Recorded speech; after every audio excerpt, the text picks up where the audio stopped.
ಮಂಚೇನಹಳ್ಳಿ ಪಟ್ಟಣದ ಸರ್ಕಾರಿ ಹಿರಿಯ ಪ್ರಾಥಮಿಕ ಶಾಲಾ ಆವರಣದಲ್ಲಿ ತಾಲೂಕು ಆಡಳಿತ ಹಾಗೂ ಸಮಾಜ ಕಲ್ಯಾಣ ಇಲಾಖೆಯಿಂದ ಸಂವಿಧಾನ ಶಿಲ್ಪಿ ಡಾಕ್ಟರ್ ಬಿ.ಆರ್.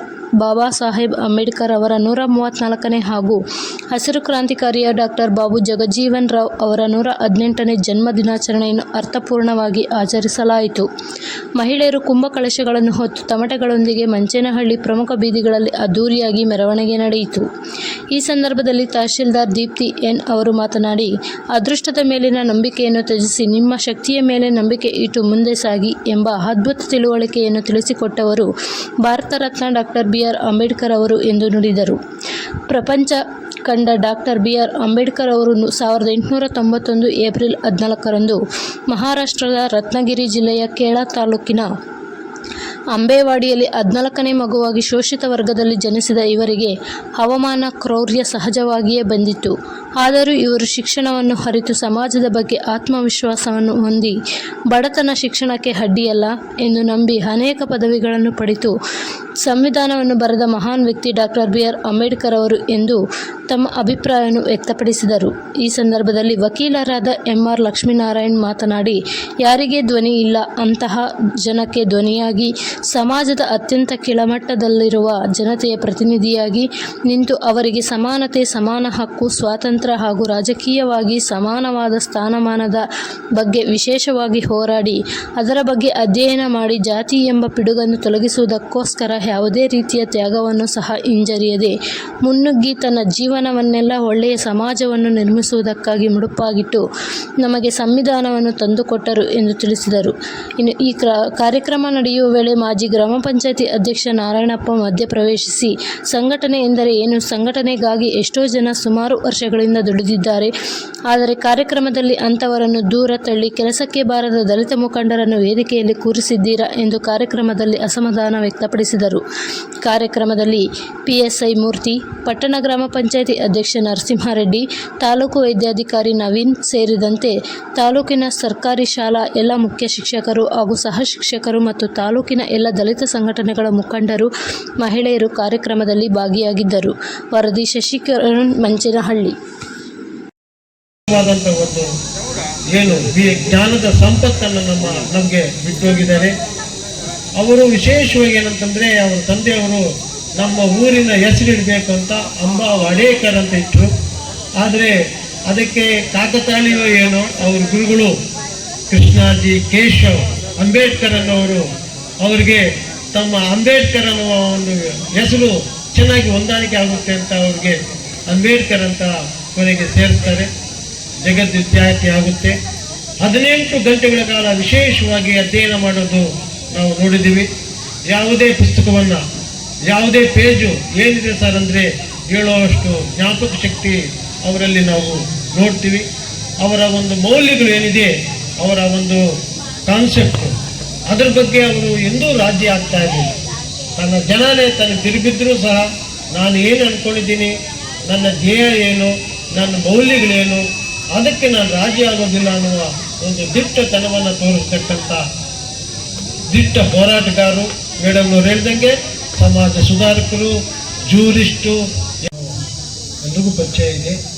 ಮುಖ್ಯವಾಗಿ ಯಾರು ಧ್ವನಿ ಇಲ್ಲ, ಧ್ವನಿಯ ಜನಕ್ಕೆ ಧ್ವನಿಯಾಗಿ, ಯಾರು ಸಮಾಜದ ಅತ್ಯಂತ ಕೆಳಮಟ್ಟದಲ್ಲಿ ಜನ ಕಾಣಿಸೋದೇ ಇಲ್ಲ ಅಂಥವರ ಜನದ ಪ್ರತಿನಿಧಿಯಾಗಿ ಅವರಿಗೆ ಸಮಾನತೆ, ಸಮಾನ ಹಕ್ಕು, ಸ್ವಾತಂತ್ರ್ಯ, ಅವ್ರಿಗೆ ರಾಜಕೀಯದಲ್ಲಿ ಅವರಿಗೆ ಸಮಾನವಾದಂಥ ಸ್ಥಾನಮಾನ, ಇದರ ಬಗ್ಗೆ ವಿಶೇಷವಾಗಿ ಹೋರಾಡಿ ಅದರ ಬಗ್ಗೆ ಅಧ್ಯಯನ ಮಾಡಿ ಅದರ ಬಗ್ಗೆ ಥೀಸಿಸ್ ಬರೆದು ನಮ್ಮ ಏನು ಈ ಒಂದು ಜಾತಿ ಎನ್ನುವ ಒಂದು ಪಿಡುಗು ಏನಿದೆ ಹಿಂದೂ ಸಮಾಜದಲ್ಲಿ ಅದನ್ನು ತೊಡೆದಾಡೋಕ್ಕೋಸ್ಕರ ಅವರು ಯಾವುದೇ ತ್ಯಾಗಕ್ಕೂ ಅವರು ಹೋಗ್ತಾರೆ. ತನ್ನ ಅನೇಕ ಅನ್ಯಾಯಗಳ ಜೊತೆಗೆ ಬೌದ್ಧ ಮತಾಂಗವಾಗಿ ಅವರು ಪರಿವರ್ತನೆ ಆಗೋದು ನಾವೆಲ್ಲನೂ ನೋಡಿದ್ದೀವಿ. ಅವರ ಚೈತನ್ಯ ಭೂಮಿ ನೀವೆಲ್ಲರೂ ನೋಡಿದ್ದೀರ. ಚೈತನ್ಯ ಭೂಮಿ ಬಾಂಬೆ ಎಲ್ಲಿದೆ ಬೆಳೆದ ಹತ್ರ ನೀವೆಲ್ಲನೂ ನೀವೆಲ್ಲನೂ ಸಂದರ್ಶನ ಮಾಡಿದ್ದೀರ ಅಂತ ನಾನು ಹಾಗಾಗಿ ತಿಳ್ಕೊತಾ ಇರ್ತೀನಿ.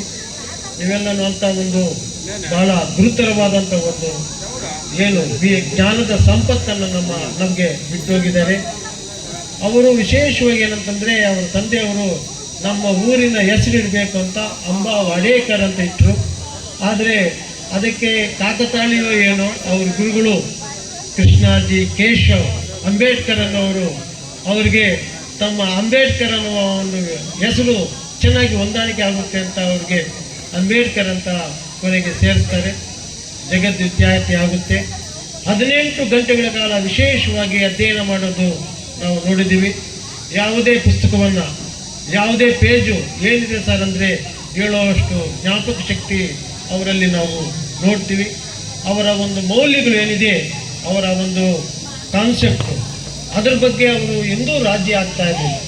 ತನ್ನ ಜನನೇ ತನಗೆ ತಿರುಗಿದ್ರೂ ಸಹ ನಾನು ಏನು ಅಂದ್ಕೊಂಡಿದ್ದೀನಿ, ನನ್ನ ಧ್ಯೇಯ ಏನು, ನನ್ನ ಮೌಲ್ಯಗಳೇನು, ಅದಕ್ಕೆ ನಾನು ರಾಜಿ ಆಗೋದಿಲ್ಲ ಅನ್ನುವ ಒಂದು ದಿಟ್ಟತನವನ್ನು ತೋರಿಸ್ತಕ್ಕಂಥ ದಿಟ್ಟ ಹೋರಾಟಗಾರರು. ಮೇಡಮ್ ಅವರು ಹೇಳಿದಂಗೆ ಸಮಾಜ ಸುಧಾರಕರು, ಜೂರಿಸ್ಟು.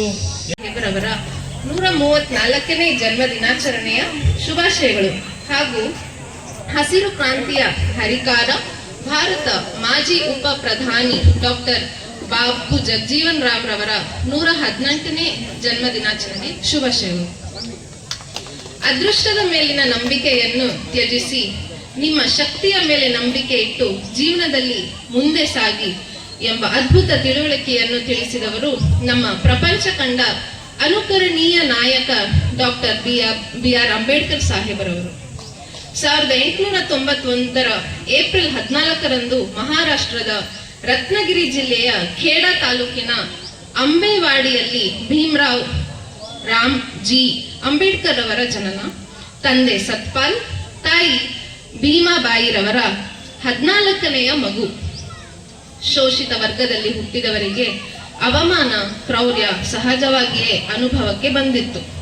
ಶಿಕ್ಷಣದ ಮಹತ್ವವನ್ನು ಅರಿತವರು ಸ್ವಸಮರ್ಥ್ಯದ ಬಗ್ಗೆ ಆತ್ಮವಿಶ್ವಾಸ ಹೊಂದಿದ್ದು ಬಡತನ ಸಾಧನೆಗೆ ಅಡ್ಡಿಯಲ್ಲ ಎಂದು ನಂಬಿದವರು. 1913ರಲ್ಲಿ ಕೇಂಬ್ರಿಡ್ಜ್ ವಿಶ್ವವಿದ್ಯಾನಿಲಯದಲ್ಲಿ ಅರ್ಥಶಾಸ್ತ್ರ ಸ್ನಾತಕೋತ್ತರ ಪದವಿ, 1916ರಲ್ಲಿ ಲಂಡನ್ನಲ್ಲಿ ಕಾನೂನು ಪದವಿ ಜೊತೆಗೆ PhD ಮಾಡಿದ್ದ ಅಂಬೇಡ್ಕರ್ ಸಾಹೇಬರವರು 1921ಕ್ಕೆ ಭಾರತಕ್ಕೆ ಹಿಂದಿರುಗಿದರು. ವಿದೇಶದಲ್ಲೇ ಉತ್ತಮ ಉದ್ಯೋಗದ ಅವಕಾಶವಿದ್ದರೂ ಭಾರತದ ಸ್ಥಿತಿಗತಿ ಸುಧಾರಿಸಲು ಆಶಯ ಹೊಂದಿದ್ದ ಅಂಬೇಡ್ಕರ್ ಸಾಹೇಬರವರು ರಾಷ್ಟ್ರೀಯವಾದ ಅಸ್ಪೃಶ್ಯತೆ ಮತ್ತು ಜಾತಿ ಭೇದ ನೀತಿಯ ವಿರುದ್ಧ ಮಹತ್ವದ ಹೋರಾಟ ಮಾಡಿದವರು. ಬಹಿಷ್ಕೃತ ಹಿತರಕ್ಷಣಾ ಸಭಾ ಸ್ಥಾಪಿಸಿ ಹೋರಾಡಿದವರು. ದಲಿತರಿಗಾಗಿ ಪ್ರತ್ಯೇಕ ಮತದಾನ ಪ್ರತಿಪಾದಿಸಿದವರು. 1932ರಲ್ಲಿ ಪೂನಾ ಒಪ್ಪಂದದ ಮೂಲಕ ದಲಿತರಿಗಾಗಿ ಸ್ಥಾನ ಮೀಸಲಾತಿ ಸೃಷ್ಟಿಸಿದವರು.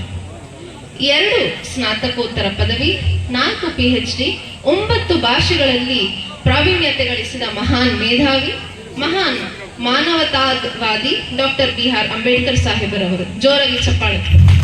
9 ಭಾಷೆಗಳು ಆ ಕಾಲದಲ್ಲಿ. ಸಾಹೇಬರವರ 134ನೇ ಜನ್ಮ ದಿನಾಚರಣೆಯ ಶುಭಾಶಯಗಳು ಹಾಗೂ ಹಸಿರು ಕ್ರಾಂತಿಯ ಹರಿಕಾರ ಭಾರತ ಮಾಜಿ ಉಪ ಪ್ರಧಾನಿ ಡಾಕ್ಟರ್ ಬಾಬು ಜಗಜೀವನ್ ರಾಮ್ ರವರ 118ನೇ ಜನ್ಮ ದಿನಾಚರಣೆ ಶುಭಾಶಯಗಳು.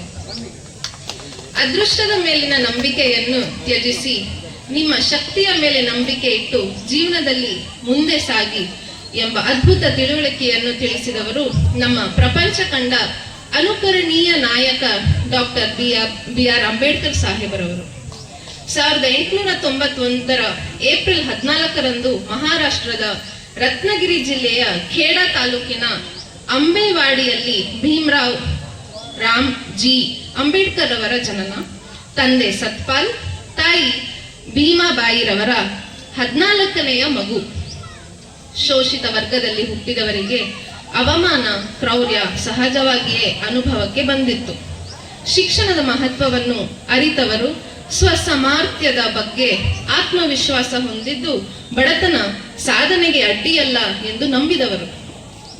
1913ರಲ್ಲಿ ಕೇಂಬ್ರಿಡ್ಜ್ ವಿಶ್ವವಿದ್ಯಾನಿಲಯದಲ್ಲಿ ಅರ್ಥಶಾಸ್ತ್ರ ಸ್ನಾತಕೋತ್ತರ ಪದವಿ, 1916ರಲ್ಲಿ ಲಂಡನ್ನಲ್ಲಿ ಕಾನೂನು ಪದವಿ ಜೊತೆಗೆ PhD ಮಾಡಿದ್ದ ಅಂಬೇಡ್ಕರ್ ಸಾಹೇಬರವರು 1921ಕ್ಕೆ ಭಾರತಕ್ಕೆ ಹಿಂದಿರುಗಿದರು. ವಿದೇಶದಲ್ಲೇ ಉತ್ತಮ ಉದ್ಯೋಗದ ಅವಕಾಶವಿದ್ದರೂ ಭಾರತದ ಸ್ಥಿತಿಗತಿ ಸುಧಾರಿಸಲು ಆಶಯ ಹೊಂದಿದ್ದ ಅಂಬೇಡ್ಕರ್ ಸಾಹೇಬರವರು ರಾಷ್ಟ್ರೀಯವಾದ ಅಸ್ಪೃಶ್ಯತೆ ಮತ್ತು ಜಾತಿ ಭೇದ ನೀತಿಯ ವಿರುದ್ಧ ಮಹತ್ವದ ಹೋರಾಟ ಮಾಡಿದವರು. ಬಹಿಷ್ಕೃತ ಹಿತರಕ್ಷಣಾ ಸಭಾ ಸ್ಥಾಪಿಸಿ ಹೋರಾಡಿದವರು. ದಲಿತರಿಗಾಗಿ ಪ್ರತ್ಯೇಕ ಮತದಾನ ಪ್ರತಿಪಾದಿಸಿದವರು. 1932ರಲ್ಲಿ ಪೂನಾ ಒಪ್ಪಂದದ ಮೂಲಕ ದಲಿತರಿಗಾಗಿ ಸ್ಥಾನ ಮೀಸಲಾತಿ ಸೃಷ್ಟಿಸಿದವರು. 2 ಸ್ನಾತಕೋತ್ತರ ಪದವಿ, 4 PhD, 9 ಭಾಷೆಗಳಲ್ಲಿ ಪ್ರಾವೀಣ್ಯತೆ ಗಳಿಸಿದ ಮಹಾನ್ ಮೇಧಾವಿ, ಮಹಾನ್ ಮಾನವತಾವಾದಿ ಡಾಕ್ಟರ್ BR ಅಂಬೇಡ್ಕರ್ ಸಾಹೇಬರವರು. ಜೋರಾಗಿ ಚಪ್ಪಾಳೆ. 9 ಭಾಷೆಗಳು ಆ ಕಾಲದಲ್ಲಿ